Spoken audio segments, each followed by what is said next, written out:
Today we're going to be talking about Escher, but his work was really very mathematical, very precisely planned. Now, this is an intriguing slide because I can see Caroline in this slide.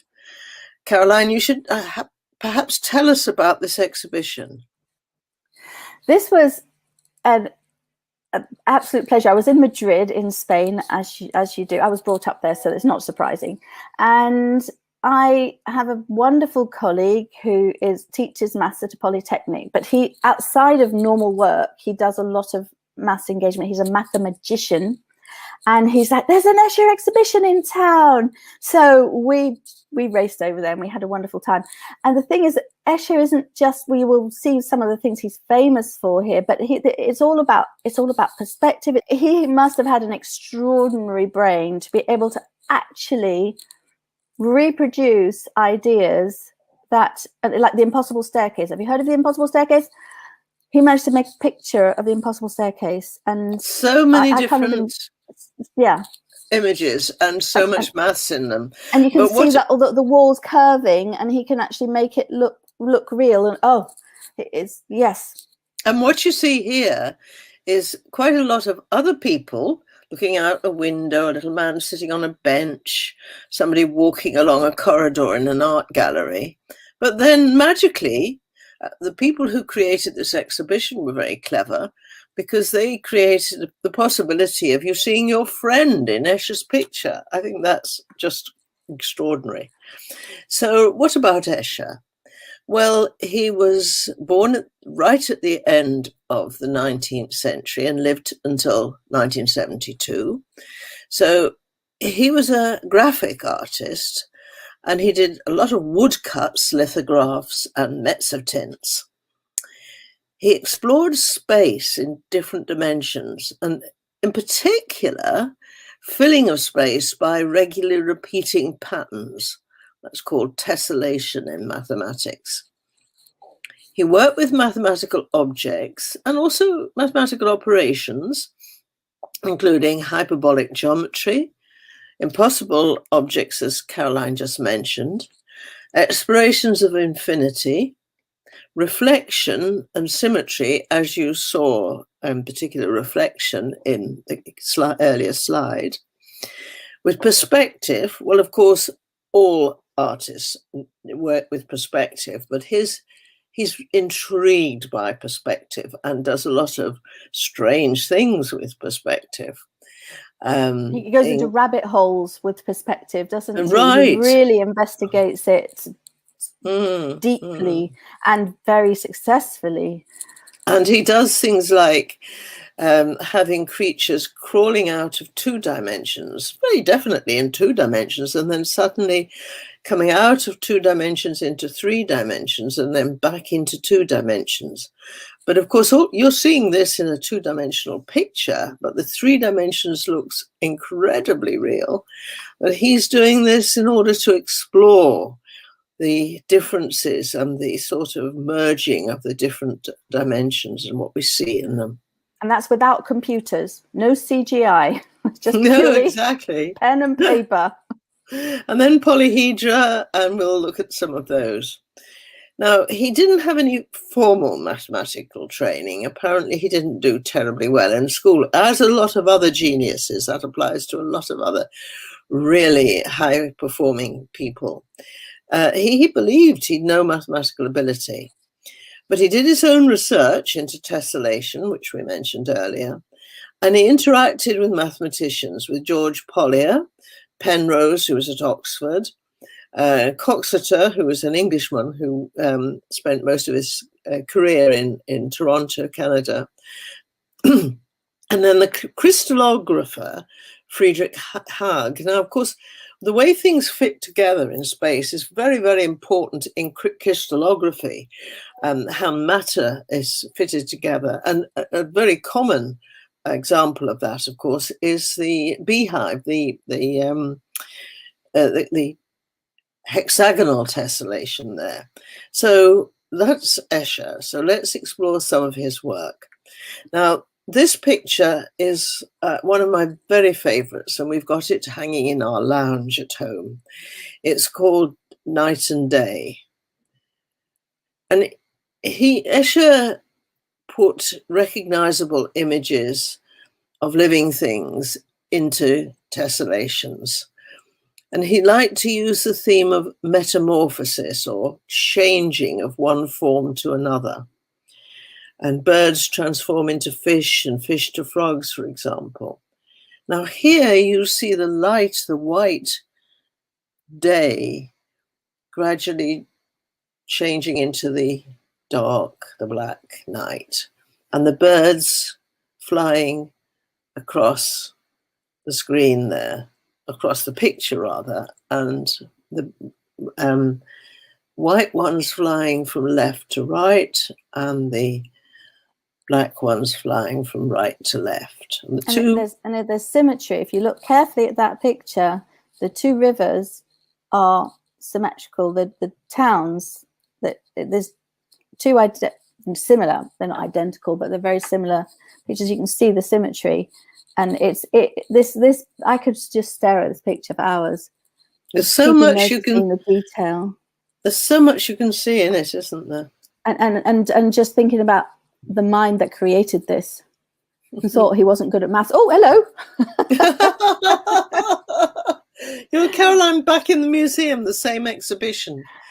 And you can see here, it's not exactly as we saw it in the day and night, because we've got mirrors now, like the Hall of Mirrors at Versailles, parallel mirrors that are creating many, many images and images of images to give these birds in 3D space.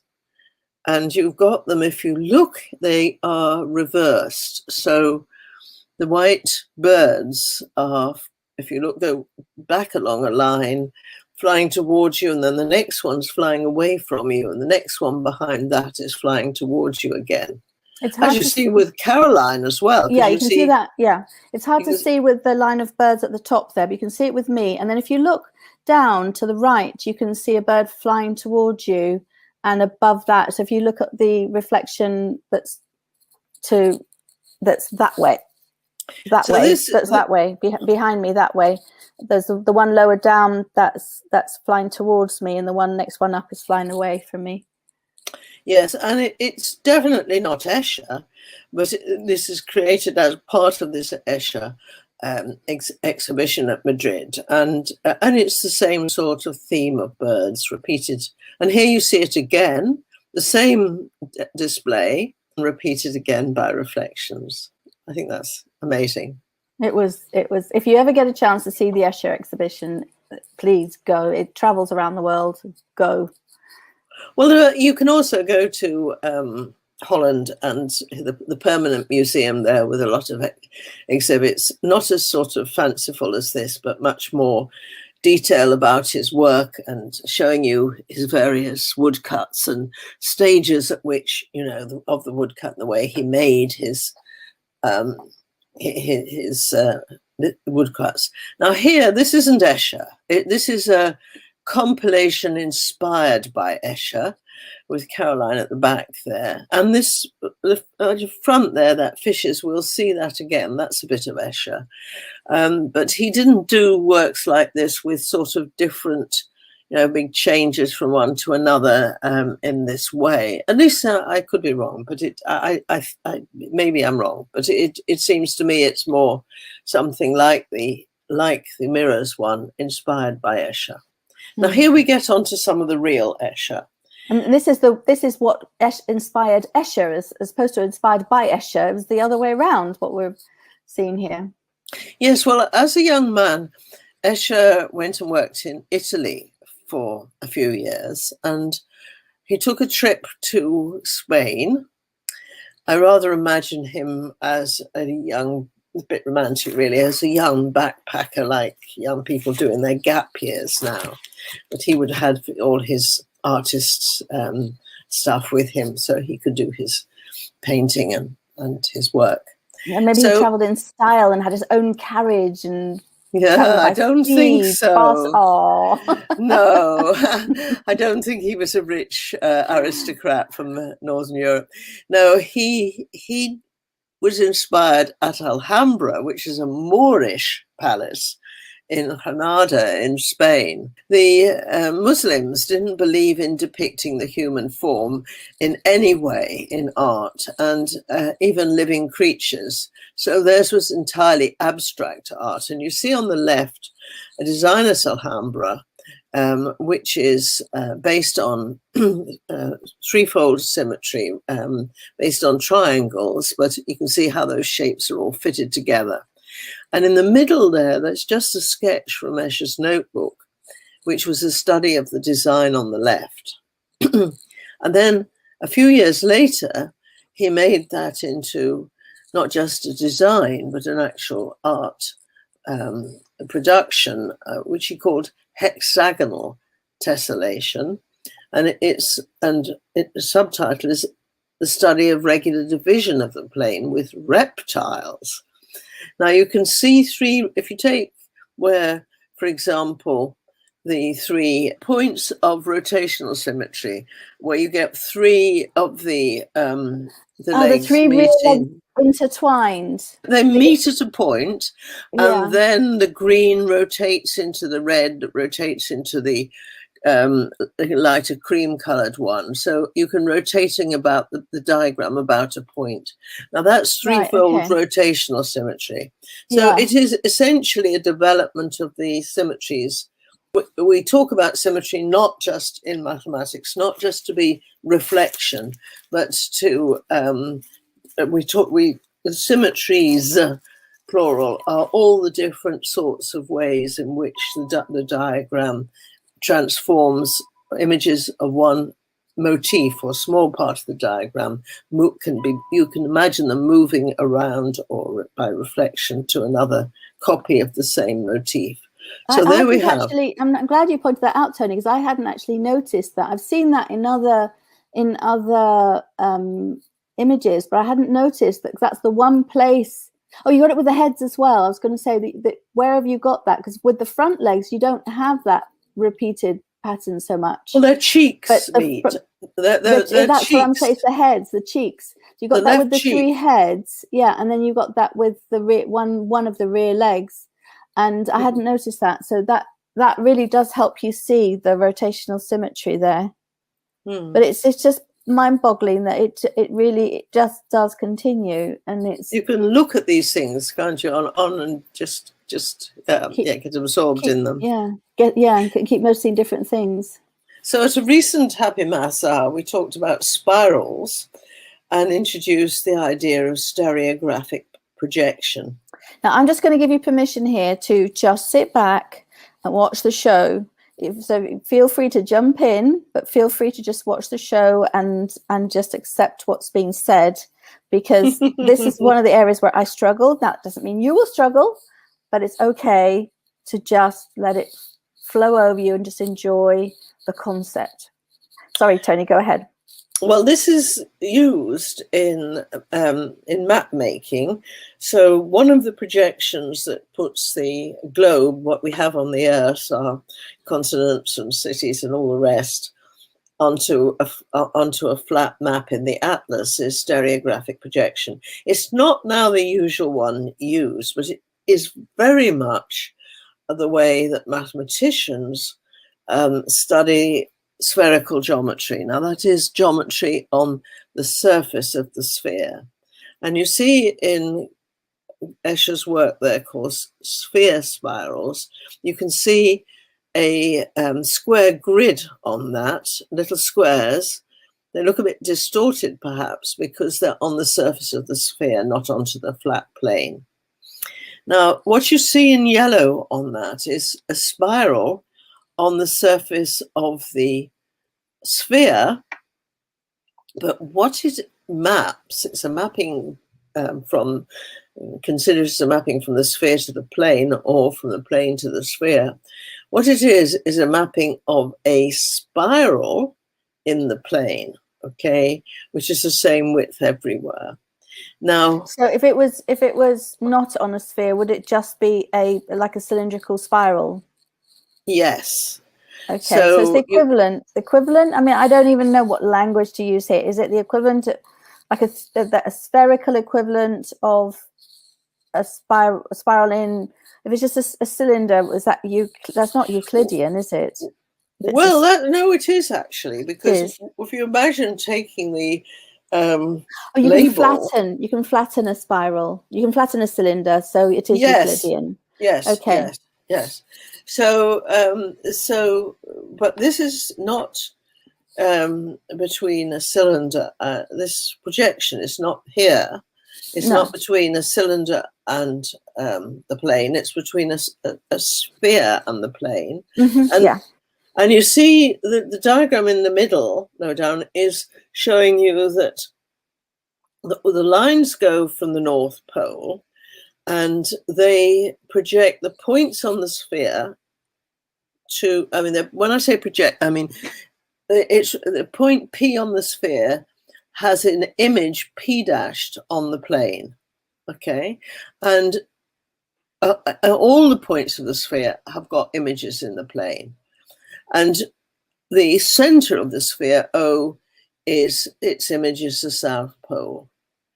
And imagine a map imagine the Earth with the UK where we are, or South Africa where some people listening to this are, or wherever you are on the Earth.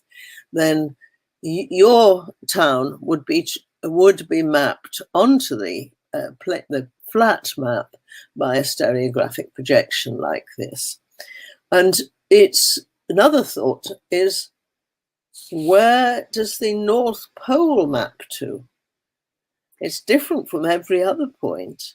And it's this is where the thinking, if I'm correct in what I'm thinking here, this is where a mathematician has no limits. There's a clue for you. An engineer, which is what I am, you're like, well, that's just pointless. It's not possible. So there's no point. Let's make it as accurate as we possibly can within specifications, within a certain tolerance. And within that, we're done. Not a mathematician. We can travel to infinity in our minds. Well, everybody can.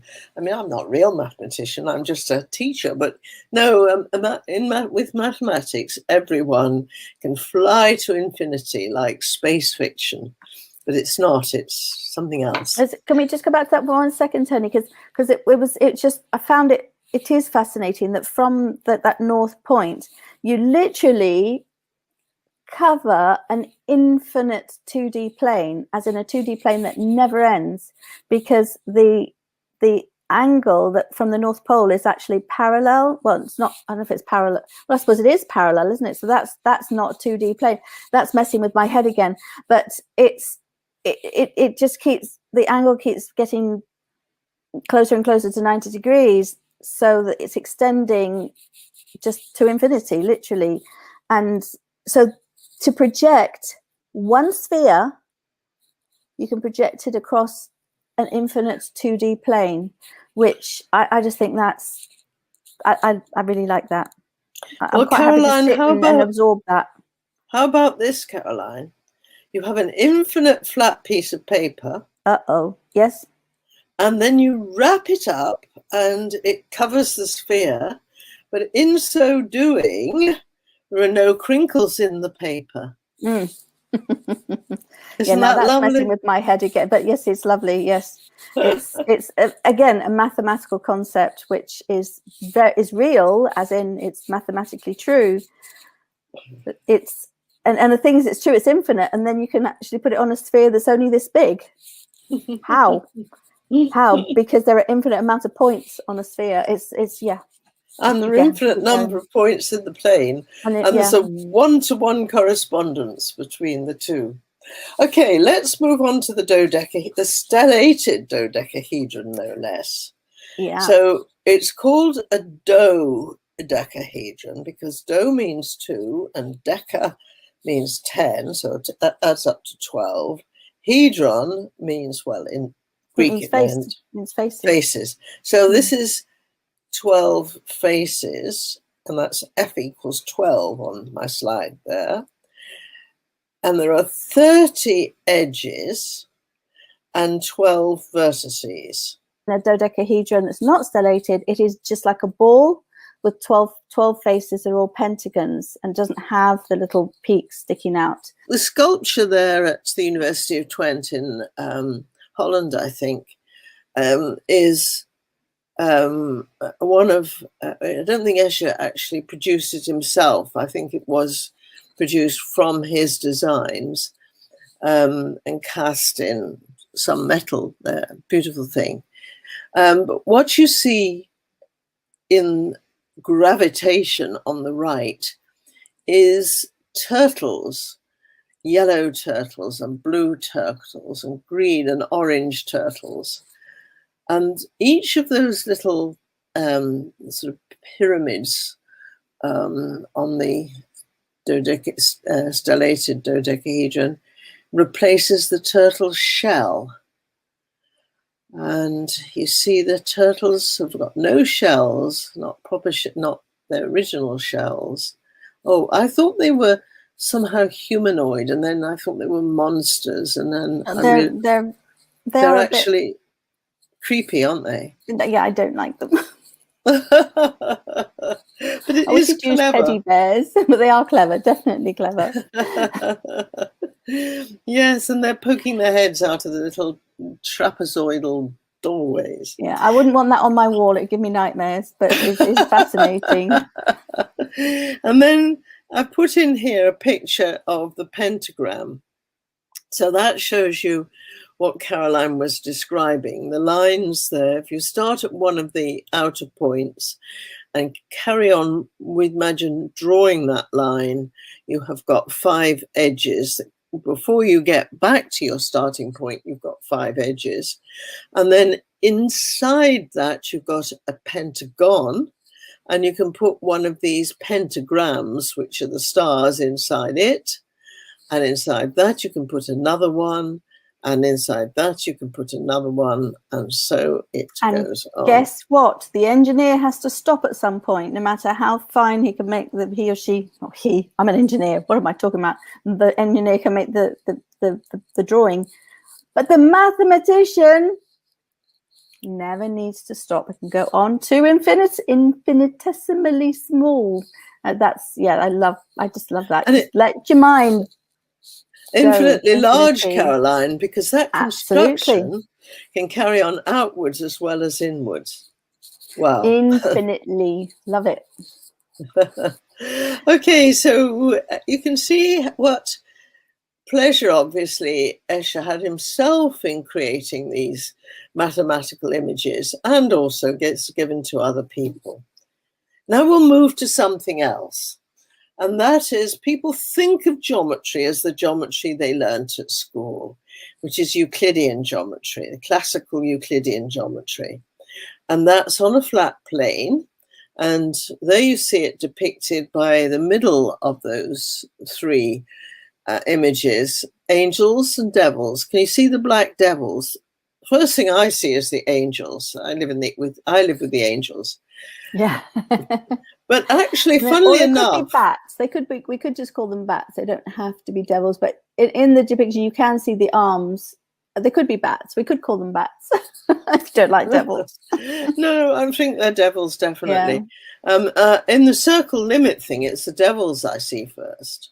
Yeah. The one on the right. The one on the right. Yeah. The circle limit is it's the circular depiction of that. When you say circle limit, it's not. It's is that the hyperbolic? That is. Yes. Okay. That is. But I mean, actually, the mind plays tricks, because one minute you focus on the angels and the next minute on the devils. Yeah, it's a nice optical illusion. It's just the fact that this is where Escher went. It wasn't enough to make these incredible 2D images. He had to then depict them on a sphere, and then again in a representation of a mathematics it's called hyperbolic. You'll see it in a minute. But if you notice, the angels and the devils get on the circle on the right, the angels and the devils get smaller and smaller and smaller as they go out. But mathematically, they're not smaller.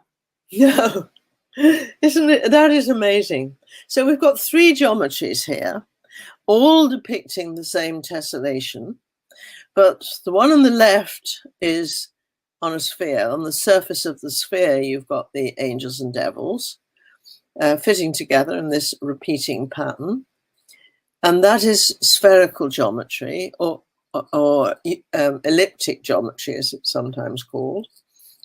Then the middle one is, as I said, just for those of us that aren't experts at this, does that apply to cones as well, the elliptical geometry?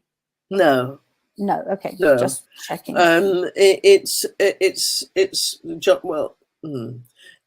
It's the geometry, as far as I understand it, it's the geometry on the surface of a sphere. Well, okay. Not really, even that. Okay, it's a particular sort of geometry with some axioms, which we will explore in a minute. Okay. And one of the models for it is the surface of a sphere. Okay, we'll just leave it at that for now. Thank you. Yeah, that's as I understand it. It's just because when you said elliptical, I'm imagining when you do a cross section of a cone where you get an elliptical shape. So. That's a good question. That's a good yes, because you get the various conic sections, and the ellipse and the hyperbola are both conic sections. Okay. So when you come into the mathematics, there's something called elliptic functions and hyperbolic functions, and well, anyway, basically the maths is translated from one to the other, and the correspondences are there. The conclusion I come to here is that this man who thought he couldn't do mathematics, it's like, oh, what? He's interpreting all these concepts, and I'm like, okay. Caroline, I don't think he listed the axioms, and I actually don't think he worked with the formulae. Not much, no, but anyway. He used the concepts to create his art. I'm not saying that, he doesn't have to put them on paper. He's represented them physically. I just think it's amazing. Right, okay, sorry. Keep going. And the book that I took these from is a book that I've had for many years called The Magic of MC Escher, published by Thames and Hudson. It is a beautiful book. And so, and you can see with the pages, I found those diagrams in order to compile that. Yes, so now, what is this? Just as spherical geometry is on the surface of a sphere, one of the models, apart from the circle, another model, another surface on which we can think of doing hyperbolic geometry is on saddle-shaped surfaces. Now you can see these cooling tires from the power station, Didcot power station, I think it is. You can see the cooling towers. They're not cylinders. They are they curve inwards as you go up. There's an inward and then an outward curve, and as you go, if you're on any one point, as you go around them, you sort of dip down. Or if dipping down is, as you imagine, that's a saddle between 2 hills there in the picture on the left. And that's another surface where which can be a model for, or can be the surface on which you can think of hyperbolic geometry playing out. Is it the same on my scissor handles? Yes, and on our bodies we've got a lot of these these parts of our bodies, like the surface where between our thumb and our first finger, we can go up the thumb and up the first finger, or we can go down onto the back and have our hand on the front of our hand. So right in that dip, we've got a saddle. So everybody's, lots of saddles everywhere, really, once you start looking for them. And, of course, on a horse. I mean, not on a horse, but what you ride, what you put on the back of a horse. Okay.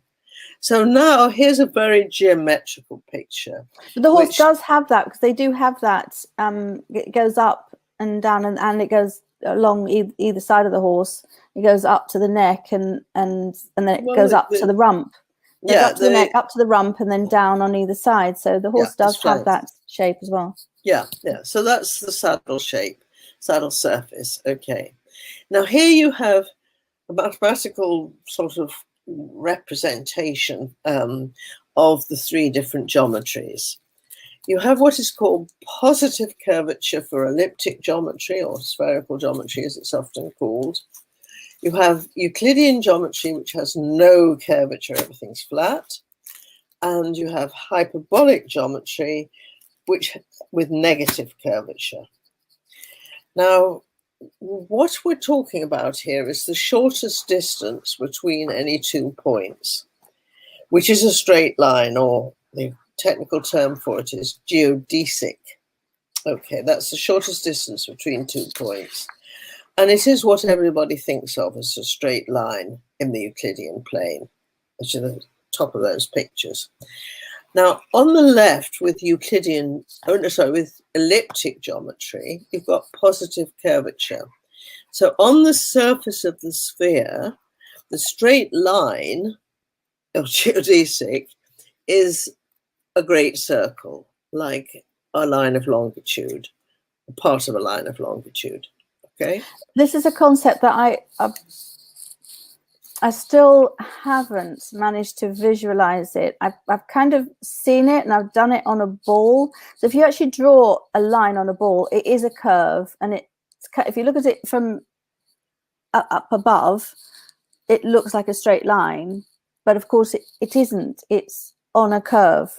If you look at it from the side, it is on an arc, but there is no shorter way of joining those 2 points apart from drilling through the earth. which if you have a balloon, that's going to destroy the balloon. So that's not an option. That's a nice way. But you can drill through you can drill underground. But then it might get a bit hot. But you wouldn't be on the surface, and the whole point of this geometry is it stays on the surface. So yeah, the only way I've been able to visualize it is by just, if you're looking from above down onto the sphere, it looks like a straight line, but if you look from the side, it isn't. It's an arc of a circle. Well, yes, but it might not be a circle. It is a circle. It is a great circle. It's like a line of longitude. Okay. But if we are if we're thinking of curvature as Euclidean eyes see it, we're talking about curvature every time, curved arcs, okay? Or we're talking about zero curvature as in the Euclidean plane. Now, if you look about the hyperbolic geometry on that surface, as you see on the right there, imagine it as your dip between two hills, but it curves down from front to back and up when you start in the middle of the dip and you go to left or right. Now, staying on that surface, your straight line on the surface, which, as Caroline says, if you look from above, it looks straight in the Euclidean sense, is seen from the side, it's a curve. But that's what we call negative curvature. I've just realized something, Toni. This can actually be represented. I can actually make pictures when we do our eventually a really professional video of this. I can do this, all these three represented with bubbles, because you can easily make a sphere with bubbles. You can make a flat surface by putting it inside a flat surface. And I can make the hyperbolic shape with bubbles. That would be very nice. Wouldn't it? And I have got a ball in South Africa that you can draw on, and you can represent these things. You can represent spherical geometry on it nicely, but you can do it with a ping pong ball and a fine pen, you know. Or a balloon. Make a balloon nice and spherical. Well, okay. You can. we'll try it sometime. Hmm. So now we'll come on to our circles. So imagine standing at the North Pole, and you go half a unit, half a meter or something, in every direction, and mark the points around you. There's all half a meter away from the North Pole. Okay. And that will be a circle on the surface of the Earth. You can do it on a balloon or on a ping pong ball. Okay. Okay. Yep. So the center of that circle is the North Pole, and our circle is half a meter in radius away from the North Pole. Okay, that's the red circle that has the pi figure in the number 1. Okay, I'm there. I'm with you. I'm on the North Pole with you. Now, if you draw a circle with diameter 1 on the flat plane, then the distance all the way around, which we call the circumference, is pi, and that's how pi is defined. It's the ratio of the circumference to the diameter of a circle, right? So the length of that circle, the length of that curve around the edge, the distance around the edge of the flat circle is pi. On the sphere, it's less than pi. Yeah, and you can see why, because to make the shape, you have to be inside. To make it a Euclidean straight line, it has to go inside the sphere. So the line outside the sphere is going to be longer. No, shorter. It's less than pi. Sorry, shorter. The line across. No, you're confusing, Caroline. I'm getting it wrong. You're confusing the line through, which is the straight line, with the line around, which is the circle. Yeah, no, it's going to be more. It's like the triangle. Yes. What is going to be more, Caroline? It is the Euclidean circle that's more than the one on the sphere. The circle on the sphere is shorter. The distance around the circle on the sphere is shorter. Yeah, that's. You know what? I don't know if I said longer or short, but I meant shorter. I don't know what I said, but I meant shorter. Okay. And I know why I said it. I know what my mental representation is of it, but I might have it wrong. So let's move to the hyperbolic geometry. Okay. Now then, imagine at the bottom of the dip there, between the two hills, right? Imagine drawing your circle, which are joining all the points that are exactly half a meter or half a unit from your center. Okay. And what will you get? You'll get a sort of bent sort of circle. Yeah, you can have a circle. And it will go on the saddle. It'll go down on the sort of flanks of the horse, as it were, and up towards the neck and tail of the horse. And in so doing, the flat circle will have to stretch if it's to go onto the surface of your saddle. So if you had a model of that shape, which is that you could have there are things you can find that shape, or make one out of clay or something, and then you could put plasticine on to mold it into the actual shape that it would be, but you'd have to make sure it had a circle. It's actually quite you just imagine it, close your eyes and think about it, and I think you'll be able to imagine it, everybody out there. Okay, so the middle pictures there are parallel lines. Now, what you have, one of the Euclid's axioms was that if you have a line and you have another point that's not on the line, then there's one and only one parallel line to your given line. Right, so you have at most two. You're specifying the distance apart. Well, you're specifying a point that's not on your first line, and then there's only one line through that point. Whereas so there are many lines, because they can go. No, there aren't many lines, Caroline. Not in the plane. There's only for any given line and a point not on the line. Let's call that P for this point that's not on the line. There's only one line through P parallel to your original line. And now for Right. So in other words, you've got a point that isn't on. It's away. It's somewhere that's not on that parallel line. There's only one place it goes. Bing. There's only one place where it's going to be. Where it's going to be parallel to the parallel lines, perpendicular to the parallel lines. No, not perpendicular, parallel. If you have a line, think of a line. I'm not. I don't think I've ever understood this when you said it. So I won't be the only one. So yes, please go ahead. Please think of a line. I'm thinking of a line. I've got a line. I've got a line. Close your eyes and think of a line. Got my eyes closed. I'm thinking of a line. On a flat piece of paper. It's on a flat piece of paper. Now think of a point that's not on that line. Okay.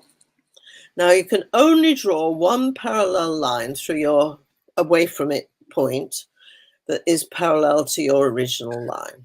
Right. Only one. Yes.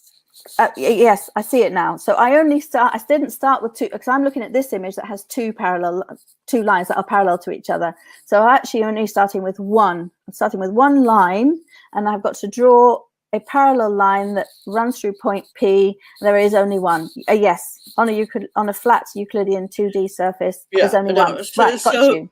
Now, if you then go to the sphere, okay, and you have a single line, I'm drawing a single line on my sphere, and then you take some other point of the sphere not on, so the lines are not going to coincide.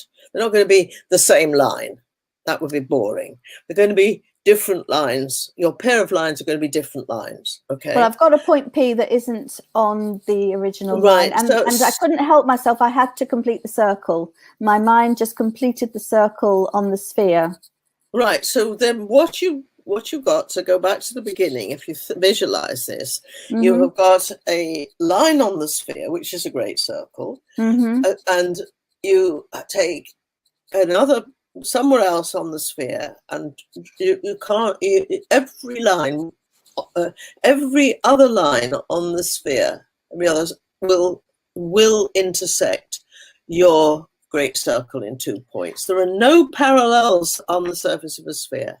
See, parallelism doesn't exist. Parallelism doesn't exist on the surface of a sphere. See, in my imagination, I'm imagining a smaller circle. That's not a straight. That is not a circle, Caroline. You've not got. Sorry, it might be a circle in your head, but it's not a straight line. We are talking about great circles, which are straight lines. Okay. Right. I'm going to just leave it at that, and I can imagine. So I shouldn't be completing the circle then. You could complete the circle as long as you're always talking about straight lines, and straight lines are great circles which cut the sphere, if you go through them, into 2 hemispheres. Now you can do that anywhere, right? You can cut your sphere into 2 hemispheres. Oh, into 2 hemispheres. So it's halving. It's going to halve the circle. Yeah, the sphere. It's going to halve the sphere. Whatever it is, those 2 points. The great circle to complete it is going to halve the sphere. So if you halve the sphere, it's not possible for any other great circle that halves the sphere to in another way, not to cut. It would necessarily cut. Right, I've got it now. Okay, thank you. There's no parallels on the surface of a sphere. Okay, I see. So the great circle halves cuts the sphere basically into 2 hemispheres. Right. So it halves it, so it's not possible. I've got it now. I've got it. I might have forgotten it tomorrow, Toni, but right now I've got it. Right. So when you go to hyperbolic geometry, right, there are infinitely many parallels. So when you have a straight line in your hyperbolic geometry, there's always infinitely many lines that are equidistant from it somewhere else in the geometry. Okay. Like, you've got to think of parallels as railway lines on the flat surface, all right? And in hyperbolic geometry, there's there's infinitely many parallel lines parallel to a given line. Okay, so let's move on to triangles.